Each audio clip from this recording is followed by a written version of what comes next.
আসসালামু আলাইকুম রহমতুল্লাহ।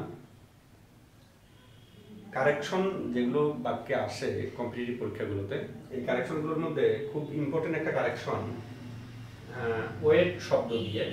এখানে বাক্য চারটে দেখেন, we wait your decision, we wait to your decision, we await for your decision, we await your decision. এখানে মূলত বাংলা অর্থটা হলো যে অপেক্ষা করা। আমি তোমার সিদ্ধান্তের জন্য অপেক্ষা করতেছি। স্মরণ রাখবেন যে AWAIT যেটা ইকুয়াল ওয়েট ফর, অর্থাৎ ওয়েট ফর কোনো কিছুর জন্য বা কোনো ঘটনার জন্য বা কোনো বিষয়ের জন্য অপেক্ষা করা। এটার পরিবর্তে আমরা অ্যাওয়েট ব্যবহার করতে পারি।